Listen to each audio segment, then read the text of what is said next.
Good evening, everybody. This is Chapter 7, The Learner, Pre-Instruction Considerations.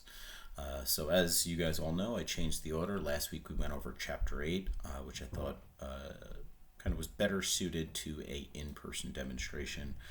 So we're going to kind of take a step back, look at Chapter 7, and this is, again, you, the instructor, kind of thinking and considering about, okay, who's coming to see me? What do I need to know, and how can I expedite the learning process based on some background information, contextual information from the learner? So we start by talking about just very general profiles of types of learners, and we have two buckets: global learners and analytical learners. You could just read the definitions here, right? Global learners are people that really look at the big picture, and generally speaking, learners that seem to do better in kind of light-hearted environments, right? They prefer humor, okay? They like personal anecdote and stories, right? Then comparatively, you've got these analytical learners who are very much so like by the book, step by step by step. Tell me the rules, tell me this, tell me that, and they like those exact concrete guidelines. Taking it a step further, for the purposes of an online lecture, I'm going to skip these kind of ask yourself things. All right. For the purposes, for taking it a step further, looking at kind of the perceptual mode of instruction, right? You can do all of these things, right? We talk a little bit about a multimodal approach later on, right? But some learners generally lean more one way or the other with regards to these types or modalities of instruction, right? Some people prefer visual, right? A lot of what last week's lecture was on demonstration, right? Some people prefer kinesthetic.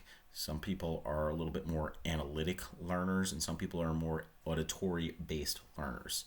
I think the next slide kind of sums it up, so we'll spend more time there, right? So when you're working with someone, right, does someone prefer to be a visual learner, right? You can provide demonstrations or, have like an athlete perform a demonstration, and you're saying as a coach, look, see, let's all watch what happens. Demonstrations are one thing. We spent a lot of time last week doing, or some time talking about video analysis and how powerful video analysis, and in my opinion, video analysis is a phenomenal tool that is probably underused like at that like high school level, okay? Having said that, while demonstrations are powerful, video is powerful, right? There are other types of learners, and again, you can use a multimodal approach, right? Kinesthetic based learners, right?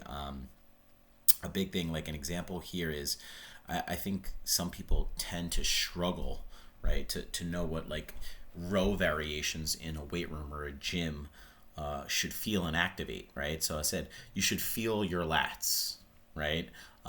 Or if I demonstrate like a lat pull down or a pull up, people might not know that I should feel my lats. Like that just doesn't work for them, right? Like if you ever done a pull up or lat pull down, a lot of people might like yank on it and get a lot of bicep activation. So what do? I say, feel your lats, and I might palpate or poke at the lat while they're performing the repetition. Okay, so that's a big one for sure. And I'm sure you could find a lot of good examples in the clinical side as well, right? There's some like analytic based learners, right, where they want to analyze things, right? They want to know the exact sweet sequence, right? First step, second step, third step, right? We're going to talk a little bit about the clean and sequencing of the clean, right? People want to know principles, okay? If I'm teaching somebody the sprint race, right, I'm going to break it down into three key components, and I'll tell these analytical learners, okay, the first key component is your proper downstart setup. From your proper downstart setup, the second key component is the acceleration phase, which is approximately 20 to 30 meters. After the first 20 to 30 meters and your acceleration phase, the third one is your max velocity phase. So these are your analytically based learners. And then the last one is auditory, right? Sound can be very powerful, right? So you see sample teaching strategies are clapping, right? When I'm teaching my hurdlers, we have an exact 3-step run through between hurdles. So between hurdles, I should see 3 steps. But beyond that, the sound is key. So I tell them, if you're doing it right, it should be bop, bop, bop, bop, bop, bop. And I should hear those steps between the hurdles very quickly getting down to the ground. All right, so those are our auditory-based learners. Okay. But remember, like these are based, I say auditory, I'll say kinesthetic-based learners, right? You have to figure out a learner's preferred style. And truth be told, I don't think I'm great at this. I might have a general approach of how I teach something. I think I need to do a better job probably of kind of conversing with people and figuring out what seems to be working for them, right? And how do you do that? Conversation and observation, right? Conversation and observation. And the text lists some questions, right? If a learner, right, while you're doing demonstrations or in the beginning is, can you show me? Can you show me this? Right? They're probably a more visually based learner, right? What should I be feeling? Right? Again, coming back to that lat pull down or pull up, right? There might be kinesthetic based learners, right? What muscles am I using? Oh my God, I'll never forget. I had this one kid who always asked me a million different questions about like what muscles they're using and why it was important for us to train a given muscle group. And this is the analytical type learner, okay? But in general, right, we need to have this multimodal approach, right? Avoid using just one presentation or teaching or instructing style, okay? Figure out what works best for a group, but don't be afraid, right, to do a little bit more individual one-on-one instruction for sure based on what their styles are, okay? This is just an example of a multimodal approach for a basketball shot, right? Like with regards to preparation, right? Toes and shoulders face the basket. These visual things. Feel the weight distributed evenly over your feet, right? So that's a kinesthetic thing. A smooth sequential rhythm begins from knees and ends at the fingers, right? Force for shot comes from legs, right? Discuss why generating force with the legs is more efficient than just like generating force with your upper body. That's an analytically based learner. Okay, so here's an example of just all the things you can say, do, show, right, in a multimodal approach for a basketball shot.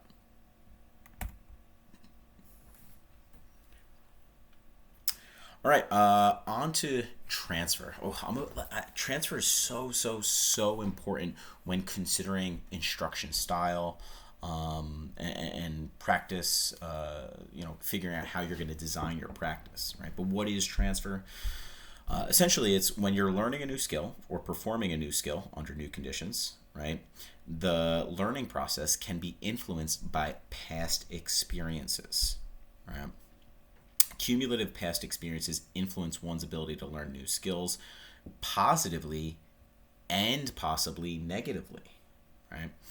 Before we go to the next slide, right, I wanted to talk a little bit about a book, especially if any of you guys are in the performance world, Transfer of Training. Anatoly Bondarchuk wrote Transfer of Training. He was a Hammer Strength as a company. He coached the Hammer in track and field. I think he coached for like 3 or 4 Olympics in a row and won gold for 3 or 4 in a row for his athletes. So he's one of the greatest Hammer coaches in the history of the Olympics. But he has a book called Transfer of Training, and he outlines like things that are important for given track and field events. So what we're saying here is like, what is the most important thing that transfers over for success in sprinting? What is the most important thing that transfers to success in Hammer, right? And he outlines all these different events, and like some things, right, have high degrees of transfer. So how do you become really good at like the 100 meters? Well, you sprint. That has the highest degree of transfer. That's not a surprise. But there's other things that have high degrees of transfer, right? So like one of the highest practice or training elements to be a successful sprinter, other than sprinting, was bounding, right? So ever since I read that, which is now like 5-6 years ago, like a lot of my athletes do all sorts of bound variations. I'm a massive proponent of bounding to increase success. So there's a high degree of transfer from bounding to sprint performance, all right? In general, right? We've got three broad types of transfer. You've got positive transfer, negative transfer, and zero transfer. So positive transfer, the example I gave here, is zone defenses, right? While they're not exactly the same, right? The concept of a zone defense in football and a zone defense in basketball is somewhat similar.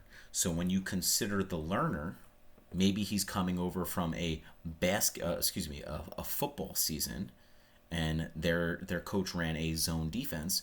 You can potentially draw from their past experiences and expedite the learning process by mentioning, right, whatever they learned from the football team and their zone defenses, right? So that's positive transfer because it's expediting the learning process.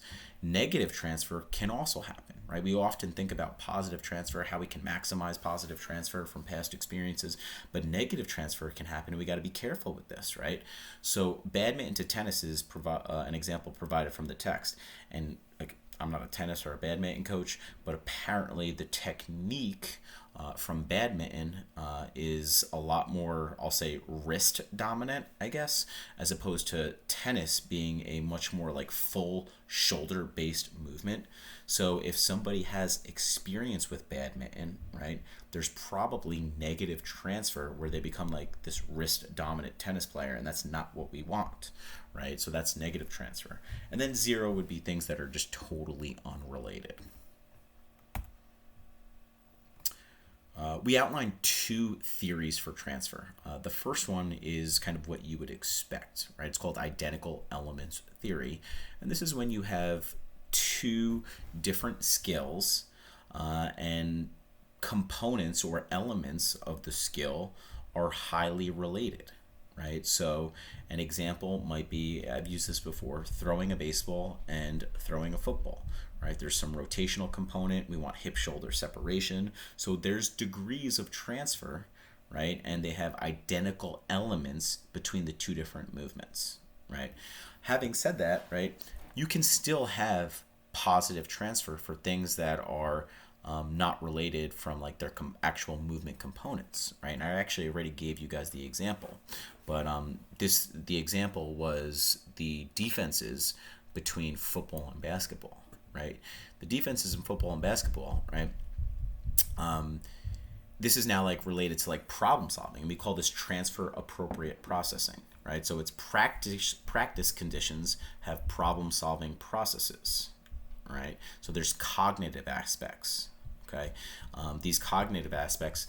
The example that the textbook outlined is volleyball defensive skills. So like trying to create a practice that transfers over to game success in volleyball. So what they talk about in the text is, okay, let's say there's 4 different types of defensive, approaches, we'll say, or defensive skills. So what you can do in practice, right, is you can kind of do these block practices where I'm going to practice all of this one skill, and then 20 minutes later all of this other skill for 20 minutes, and then all of the third skill, so on and so forth. We call that block practice. However, having variable practice where you do these skills randomly, right, actually shows to have what we call high contextual interference and enhances long-term learning, and in this case has really high positive transfer from practice to the outcomes in the game. Okay, so transfer appropriate processing is just more cognitively problem solving based things that transfer over, in this situation, from practice to a game at least.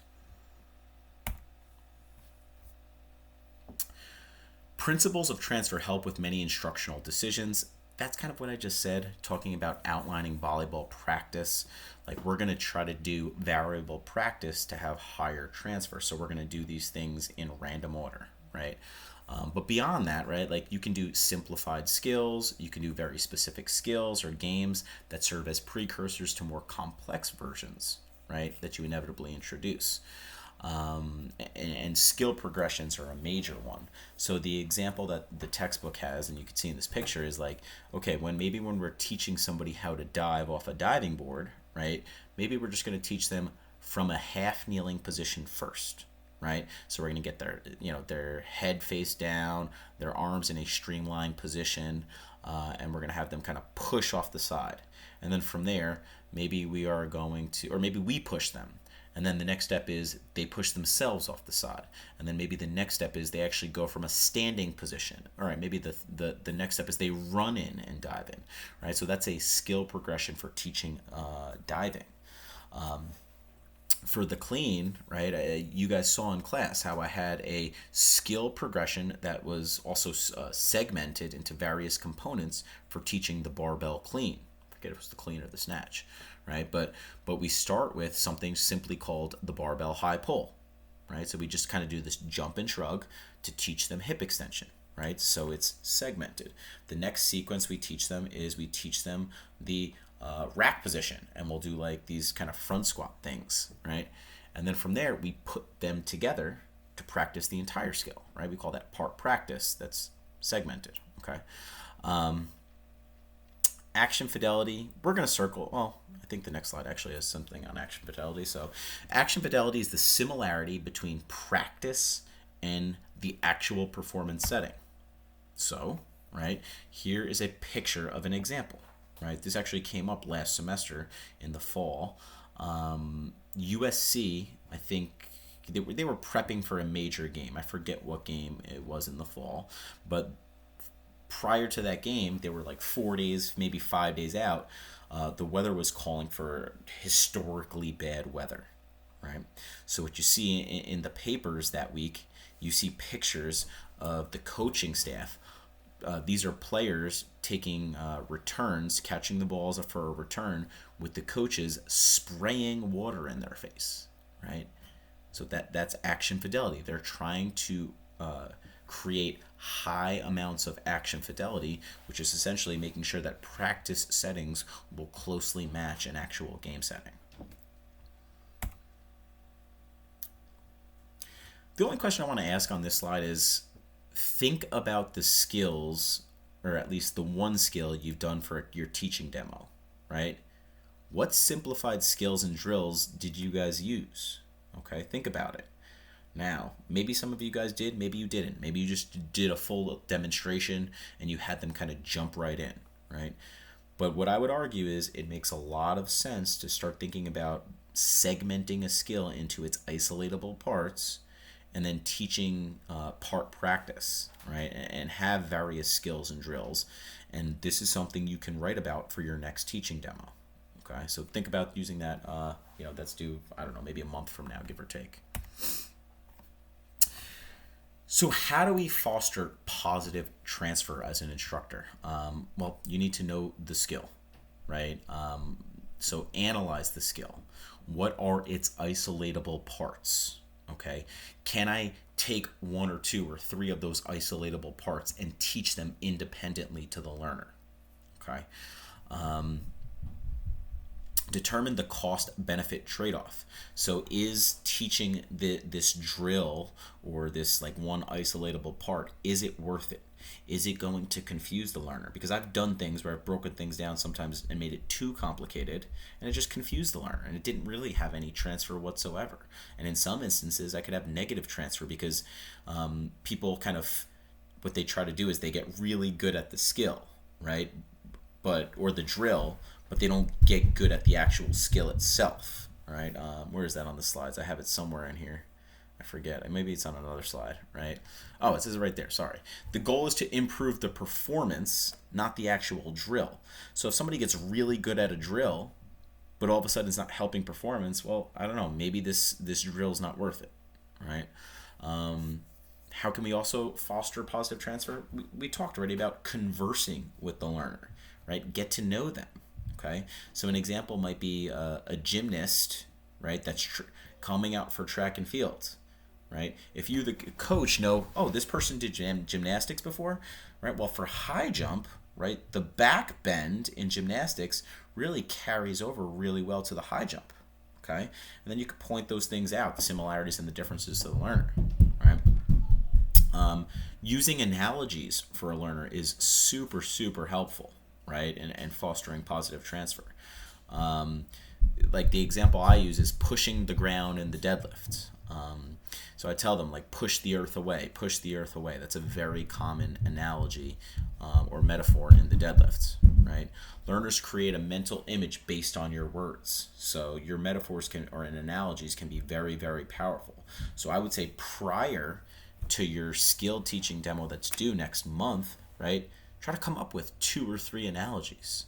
Okay, come up with 2 or 3 analogies or metaphors that you could try out if you don't already have some, right?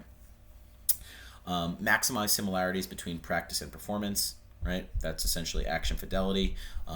It helps the learners become attuned to their given affordances. What are affordances, right? Are there action possibilities?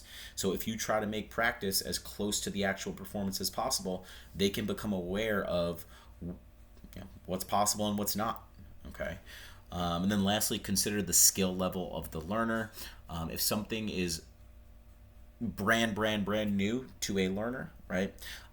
It's easier to try to apply transfer, but if somebody has already learned a skill to some degree, it actually can be slightly more challenging, right? When you're trying to apply transfer from a different context. So, for example, think about those the dynamic learning, right, where we talked about those attractor basins. And if they've tried a skill before a few times, whatever it is, right, changing those somewhat deep attractor basins can be somewhat challenging when you're trying to relate it to another skill for the first time ever. Trying to master a skill, right? What do we need to do? We should do a task analysis. So this can help us figure out how we can foster transfer, right? So like one, right, what's the fundamental movement pattern? Can we find another fundamental movement pattern to draw on if we're trying to create a drill or trying to draw on past experiences, right? What are the strategic and conceptual aspects of the game or task? We already talked about with that with basketball and football. Perceptual elements, right? I have an example off the top of my head of perceptual elements, but temporal and spatial elements. You could talk about the spacing and how important it is in something like soccer to have appropriate spacing, right? And there's maybe potential carryover to that to lacrosse, right? Something like that. And then once you've analyzed a skill and you've conducted a task analysis, then you can figure out, okay, right? Does a given drill, does a given example, again, going from basketball to football or football to basketball, do I think there's positive transfer between these things? If there is, right, and that kind of like cost-benefit trade-off makes sense, then it's something you should begin utilizing in practice and instruction. Action fidelity, we already talked about it. This was a link to the story. But again, what you want to do as a teacher, as an instructor, try to create that similarity at times, right, for the learner, right? Very, very important. And I think this is our last slide, right? Or maybe second to last slide. Motivation, right? The text outlines motivation as an internal condition that incites and directs action and or behavior, right? So it's very important, right? As a practitioner, we should recognize that a learner might not be super motivated, okay? Instead, they could be very much so the opposite. They can be apprehensive. They can be fearful, right? An example I have is hurdles at track and field, right? Hurdles can be very intimidating. In a group of people, someone might be fearful of falling on their face, right? We got to think about the environment, the social aspect of learning a new skill, okay? So really what we have to do is like, how can we motivate them, right? So give learners a reason to learn a new skill, right? One, teach them, explain why it's important, why practicing this skill will help with performance, right? Expose the learners to elite role models, show them that elite athletes practice this drill, right? That increases the buy-in and fosters more. Oh, if elite athlete's doing it, I should definitely be doing it, all right? It's going to increase the motivation. What I always do at my practice is I take my best athletes have them do them, or like demonstrate a given skill or drill, I should say, right? And then everyone else, like those new guys, they buy in. They're like, okay, if this elite athlete does it, maybe I should do it, right? And then lastly, like create a positive, supportive, and challenging but fun environment, right? Fun is super, super important as well. Last slide here is optimal theory, right? Optimal is in all caps. It stands for optimizing performance through intrinsic motivation and attention for learning, right? And there's three subcomponents to how we optimize learning. One, expectations of a positive outcome, right? So again, telling the learner, hey, this drill is going to make you a great athlete, or showing them that an elite athlete did this drill and that's how they became elite. So that's how a positive outcome is enhanced. Okay, provide learners with choices. This is a big one, right? Believe it or not, learners really like choices. So it's okay, right? At practice, let's say you're at practice, say, hey, do you want to do? We have two things on the agenda for today. Which one do you want to do first? Now, I wouldn't always do that. I think sometimes proper practice sequential order makes sense. But if in a given instance sequential order isn't necessary, give them the option, the choice, right? And lastly, right, attentional focus is directed externally. We've kind of talked about that enough this semester, right? So these are the three steps to how we optimize kind of like that learning experience. Okay. That's all I got, guys. Right. So this is chapter 7. We already covered chapter 8. Next week we will, or at least we'll finish chapter 8 next week and also get into chapter 9. Thanks for watching.